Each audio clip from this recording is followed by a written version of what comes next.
বন্ধুরা সবাই কেমন আছেন? চলে আসি জন্না দিদি রান্নাঘরে। আজকে করব বেগুন দিয়ে ফ্যাসা মাছের ঝাল। চলুন বেগুন কাটি।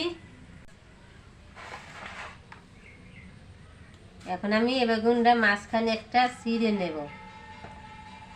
বেগুন কাটা হয়ে গেছে, আমি এখন লঙ্কাটা বেটে নিচ্ছি।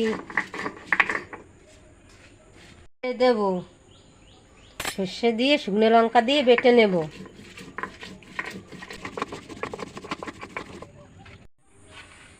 লঙ্কা বাটা হয়ে গেছে,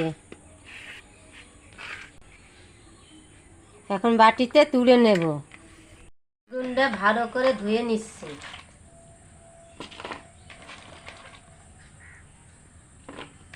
ফ্যাসা মাছটা কেটে আগে ধুয়ে নিলাম। পরিমাণ মতো নুন দিলাম, পরিমাণ মতো হলুদ দিলাম। ভালো করে মাখিয়ে নেব মাছটা।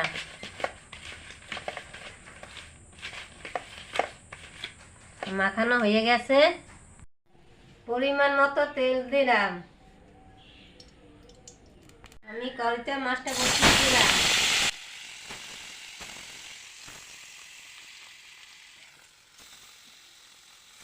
আমার মাছটা বসানো হয়ে গেছে কড়াইতে। মাছটা আমি এখন ফিরিয়ে দেব। আমার মাছ ভাজা হয়ে গেছে, এখন বাটিতে তুলে নেব।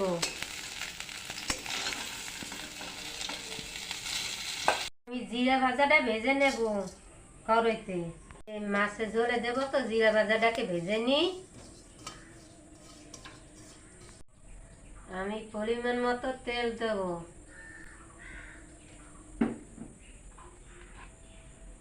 এখন আমি কড়াইতে এখন বেগুনে দিয়ে দেব।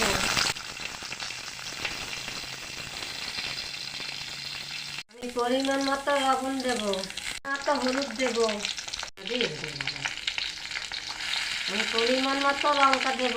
আমরা একটু ঝাল করবো তো বেগুনে, একটু ঝাল।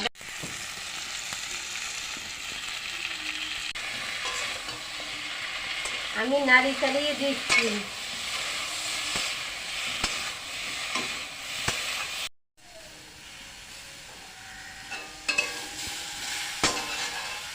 আমি এখন জলটা ঢেলে দেবো বেগুন।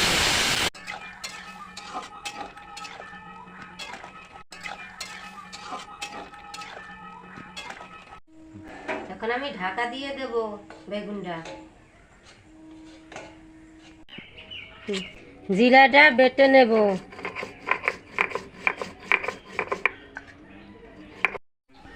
জিরা বাটা হয়ে গেছে,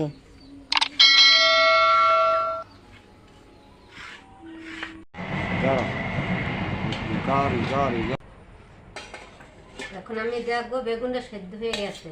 হ্যাঁ, বেগুনটা সেদ্ধ হয়ে গেছে আমার।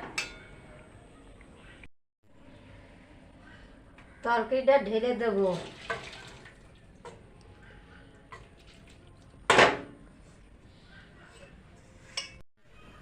তেলটা ঢেলে দেব কড়াইতে। দেব এখন আমি তেলটা ঢেলে দেব। এখন আমি তেলটা ঢেলে দেব। ঢেলে দেব তরকারিটা। এখন আমি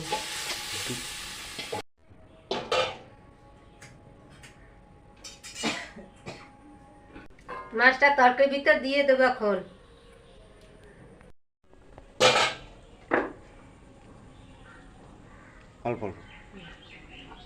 আমি জিরা বাটাটা দিয়ে দেব। এখন আমি নাড়ি চাড়িয়ে দেবো মাছটা।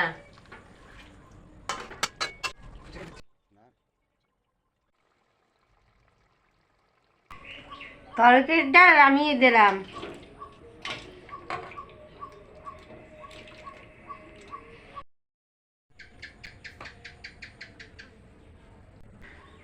ফ্যাসা মাছ দিয়ে বেগুন দিয়ে আমার ঝোল রান্না হয়ে গেছে। ভালো লাগলে আপনাদের লাইক কমেন্ট করবেন। বন্ধুরা দেখুন ফ্যাসা মাছটা কি সুন্দর হয়েছে। ফ্যাসা মাছটা খেয়ে দেখবো কি কেমন হয়েছে। বেগুন দিয়ে ফ্যাসা মাছ দিয়ে ঝোল করেছি, খেয়ে দেখবো এখন। হেভি সুন্দর হয়েছে, বাড়িতে করে খেয়ে দেখবেন। বন্ধুরা, ভিডিওটি ভালো লাগলে লাইক কমেন্ট শেয়ার করে সাবস্ক্রাইব করে দেবেন। আর আপনারা সহযোগিতা করবেন, না করলে আমাদের কিছু করার নেই।